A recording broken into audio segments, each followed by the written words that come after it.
Before we begin, I'll ask everyone to please silence all electronic devices so we can have the proper grace, decorum, and dignity for this funeral. My name is Rabbi Binyamin Blau. I have the privilege of serving as the rabbi at Greenwood Synagogue, where Goldie was a member for many, many years. And we'll start with a parak of Tehillim, a chapter from Psalms. Parak of Gimel, chapter 23. Mizmor LeDavid, Adonai roi lo echzor, binos tesher yarbitzeini, amei menuchos yinaleini. Nafshi yishovev, yankeni b'maglei tzedek leman shimo, gam ki elech b'geit maves, lo irara ki ata imodi, shiftacha mishantecha hema yenachamuni, tarach lefonai shulchan neget zoriroi, dishanta b'shem en roshi koti rivaya, Ach tov v'chesed yudafuni kol yemei chayai, v'shavti veis Adonai li'orech yamim. Song of David, the Lord is my shepherd, I shall not lack. God makes me lie down in lush pastures. God leads me beside tranquil waters. God restores my soul and guides me in righteous path for God's name's sake.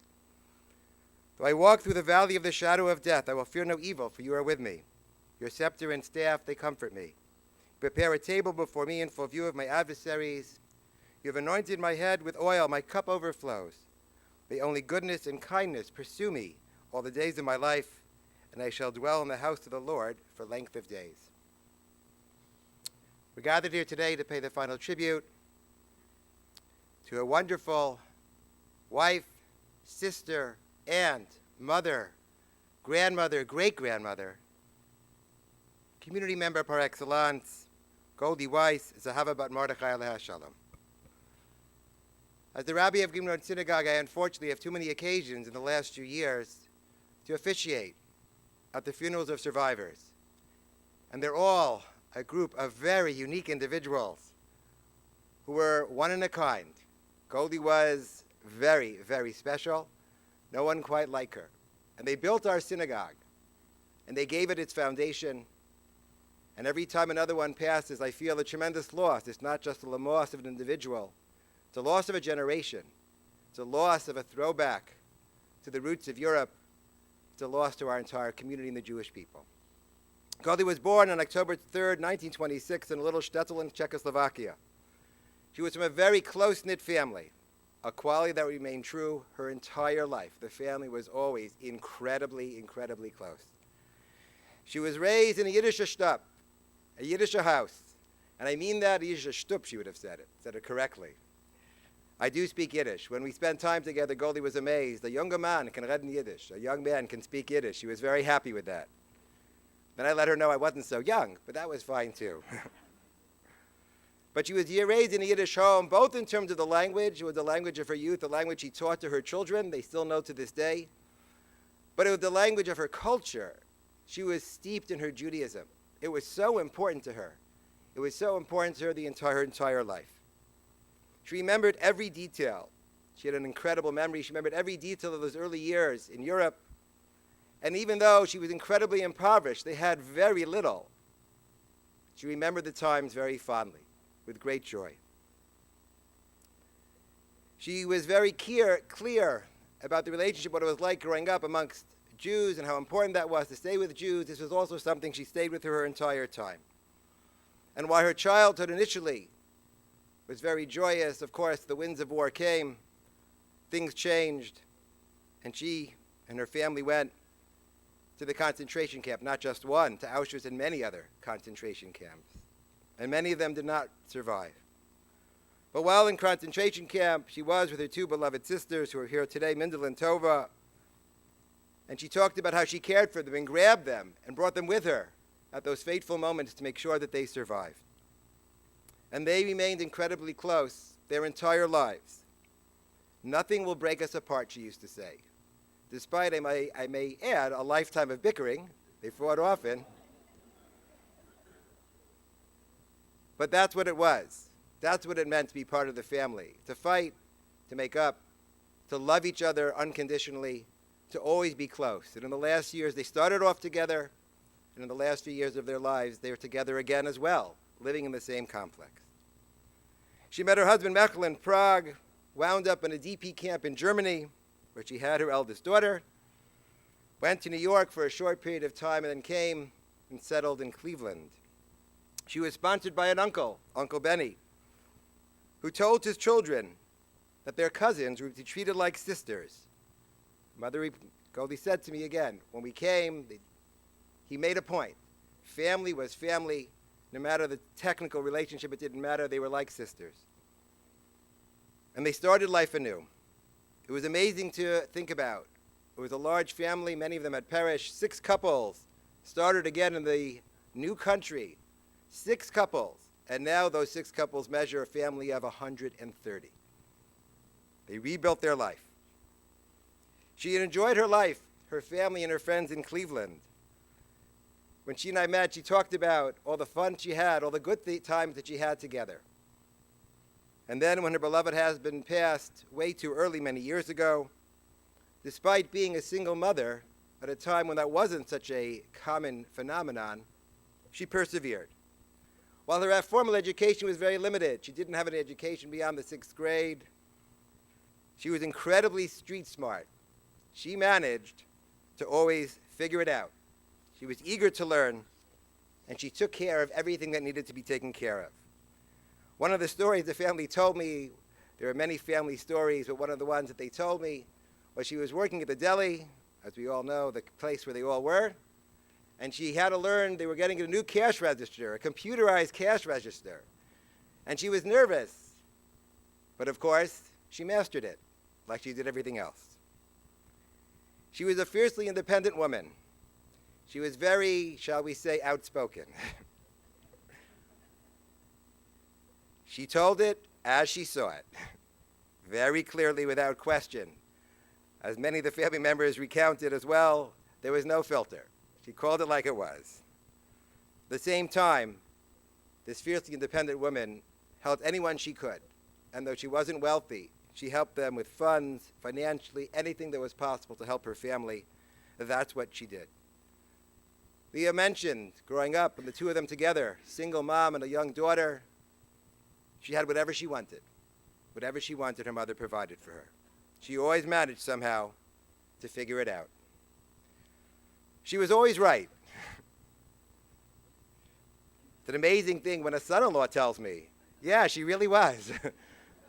She was always thought she was right, and 99% of the time, indeed, she was right. There was a right way to do everything.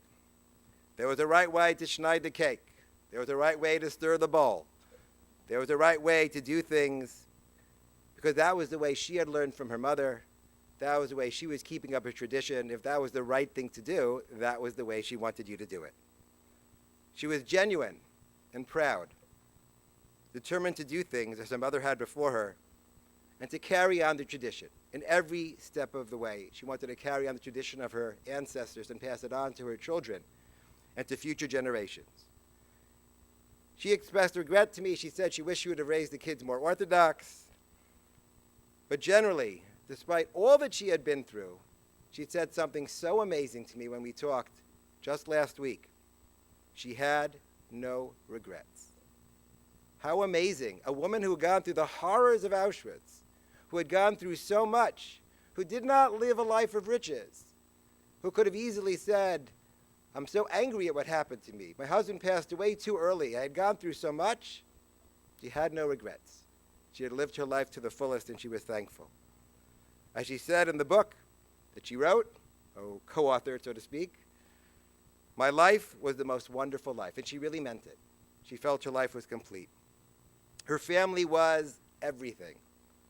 Her family meant everything to her. They were together all the time.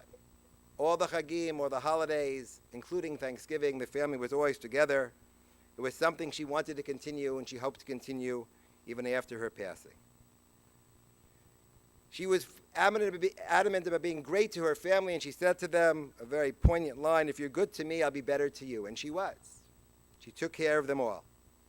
Kinderlach, she would tell them, you must get along. She may be allowed to fight with her sisters, but they were not allowed to fight with each other, because they had to get along and make sure that the community and the family continued. She knew everybody's birthday, everyone's birthday to a T. Every member of the family, she knew it. And she was so proud of her grandchildren and great-grandchildren. When I spent time with her in her apartment recently, we went through all the photos, and she had a story about each one. She loved her little boychiklach. She loved them all. She loved them with great detail. She had impeccable memory. She remembered everything that had happened to her. One of the best stories the family shared with me, they were trying to figure out, they're looking at a picture from before the war. They were trying to figure out where one of her brothers was. Where was he? So someone said he was taking the picture. She said, no, he wasn't taking the picture. 80 years before, she knew that couldn't be the way it had happened. It didn't happen that way. She'd make sure to speak to all the family members often, and she made sure to say goodbye to them before she passed. She wanted to make sure to say goodbye. She was so proud of her family, so proud of continuing the family that she had lost and rebuilding anew. There is a famous line we say about Jacob, about Yaakov, our forefather. Yaakov Avinu lo met. The Yaakov Avinu, Yaakov, our forefather, Jacob, our forefather, has not passed on. And the question is asked, but the Bible describes his passing. What does it mean he didn't pass? And the answer given is that he lived on in his children. If his children continue his ways, continue his lessons, continue his teachings, continue his traditions, then indeed he is eternal. Of Zahava bat Mordechai, of Goldie Weiss, we can say, she is eternal. She lives on in her daughters. She lives on in her grandchildren. She lives on in her great-grandchildren. Yehi Zachro Baruch. May her memory be a blessing to all of us. At this moment, I want to call up all her grandchildren who are going to come up together and share their personal thoughts.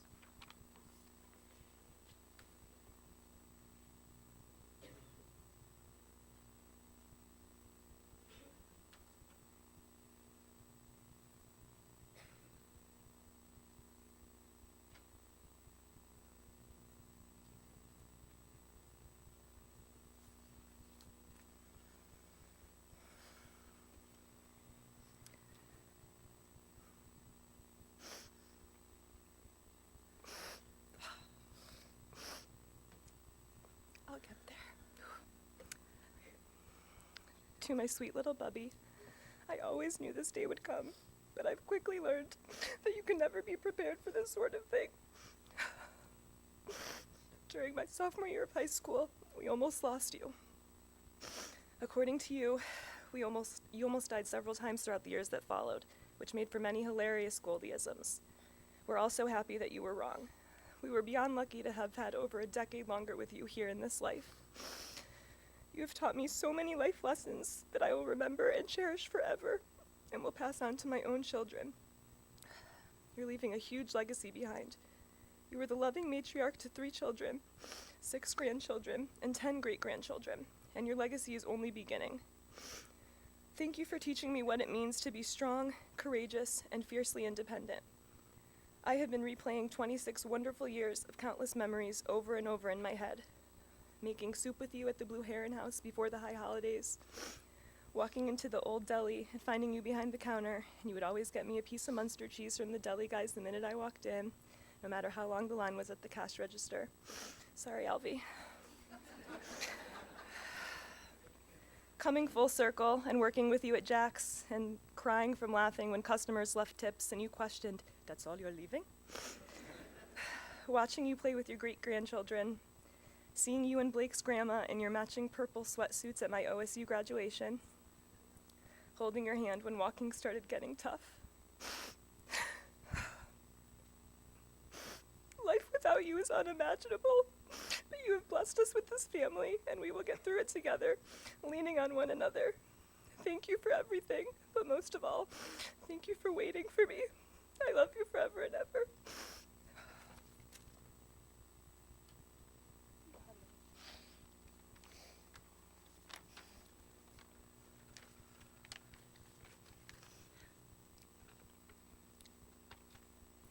I'm not very good with words, so I'm going to make this short.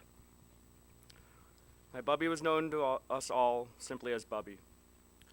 So respected and humble. Her experiences shaped her perspective, her values rooted in family and faith, and a robust outlook on life. She always kept it real, and her opinions were pretty darn accurate. Some of my fondest memories of my Bubby are rooted in what she fought so hard for during her life. Judaism was so important for her and was instilled in me and was instilled in me at an early age. Amber and I are very proud to be instilling this great faith in its many teaching to our kids. We can do that because of Bubby. Becoming a father has been my most rewarding gift, and I am so grateful to have shared this gift with my Bubby. The joy she showed in her eyes and her heart when she was around my kids, all the way up to last week, was amazing and something I will never forget. And as my kids have gotten older, they began to realize the treasure she was, and won't let them forget her beautiful memory. The outpouring of support this past week has been truly humbling and special. Thank you.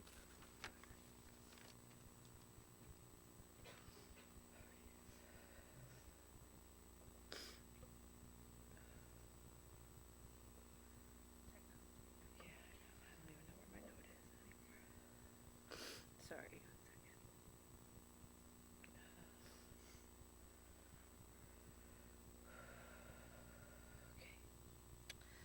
There are so many profound things to say about Goldie Weiss. We've all said it. She was a daughter, a sister, a wife, a mother, a bubby, a great bubby, and an amazing friend to so many people. She touched anyone who knew her in a generous and kind and loving way every day of her life. We all knew her as Bubby. We knew her as a strong and feisty woman who could do just about anything she put her mind to. From her caring to her cooking to her not always solicited advice.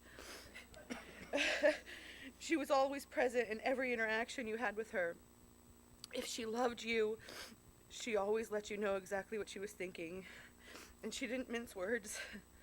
She was real and she was loved. She was so very, very loved. We have this book that my Uncle Marty was so generous to put together. It lets our Bubby, our Goldie, tell her story in her own words.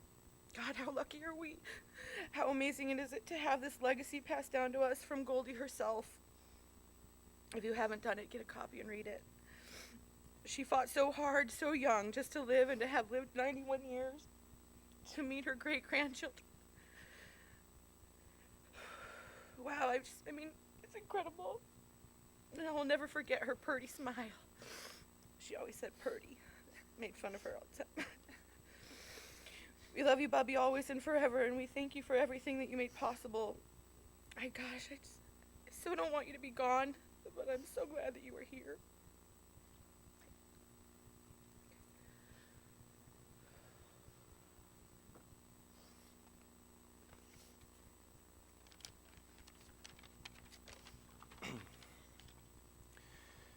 It is truly hard to believe that Goldie is no longer physically with us.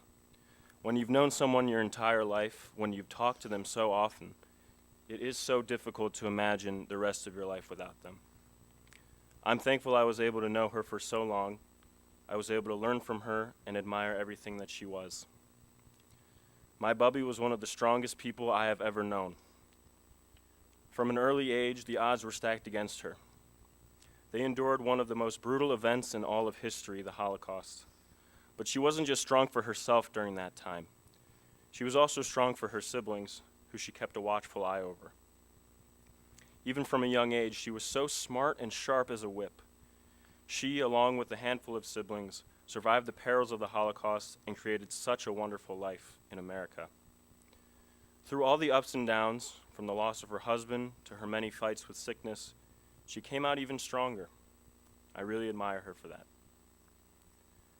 Bubby Goldie was also a great teacher, whether for me, my sister, or her other grandchildren. Her teaching methods were all about repetition. The more you hear something, the more it will get stuck in your brain and you'll never forget it.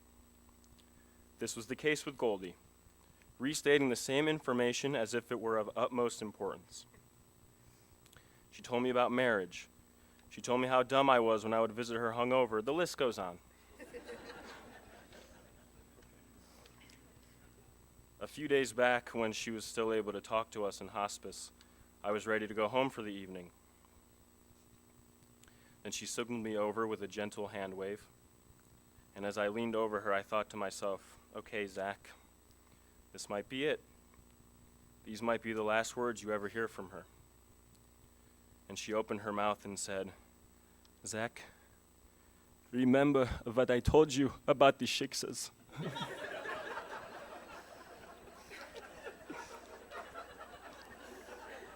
I expected nothing else from her.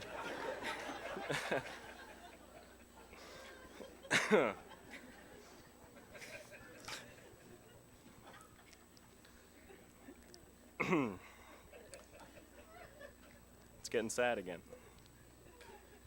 I think the most important life lesson she taught me was to be a humble and grateful man. Whenever I visited her, whether at her condo or in the hospital, she would share stories with me. My most precious memories were when it was just the two of us. No one else was around.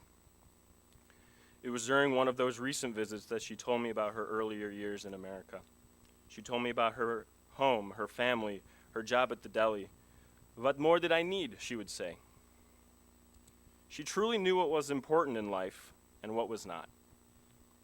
I really admired that.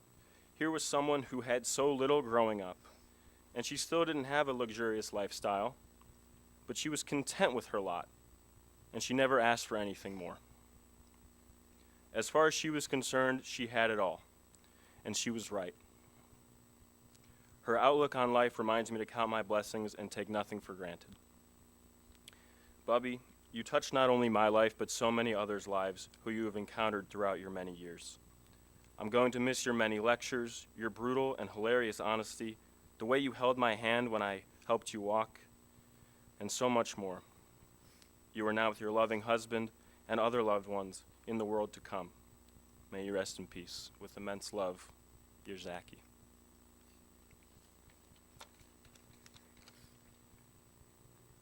Hi, everyone. So me and my Bobby didn't always see eye to eye, to say more, but I've always admired her strength, her power. I mean, like you've heard, okay, you all know, what she went through in life, and most people would just give up after that. But she was stronger. And just seeing her with my kids, with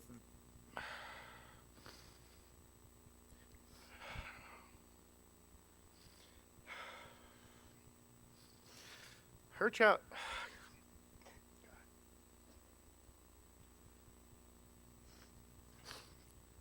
I'm gonna miss you, bub.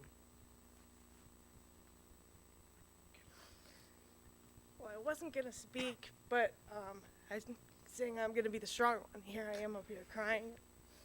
But me and my Bubby definitely didn't see eye to eye. We were very hard-headed, but everyone said it's because I was so similar to her. I didn't think I was gonna be this sad because I know that she's where she wants to be. She's happy now, she's at peace. She was a great woman. There's not one person I met that said otherwise. So I'm not gonna say anymore because I know she would probably want this to be continuing on now. So I love you, Bubby. Everybody here loves you. I can't believe this turnout. It's amazing.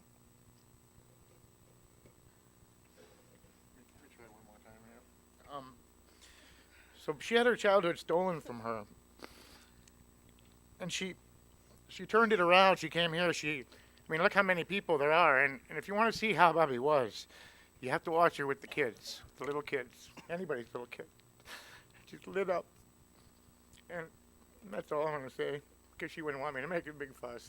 So thank you guys all for coming out.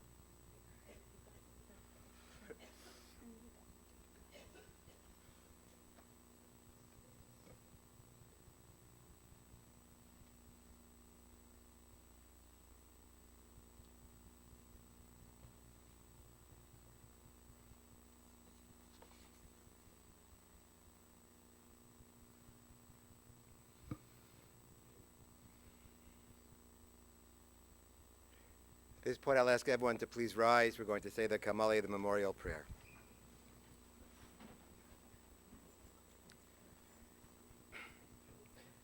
Amale rachamim shochein b'amramim Hamsemenu Chonachona Kanfei Ashkina Bimalos Kedoshim Utorim Kazora Kiem Azirim Es Nishmas Hava Bas Mordechai Shokal Leolama Bavu Shonachnu Mispalim Arazkaras Nishmasa Began Eden Tehemenu Chasa Lachein Balarachamim Yastira B'Seisek Nofchav Leolamim V'yitzor b'tzorachim et nishmasa, Adonai unachalasa, V'sanuach b'shalom mishkava, V'namar amen. You may be seated.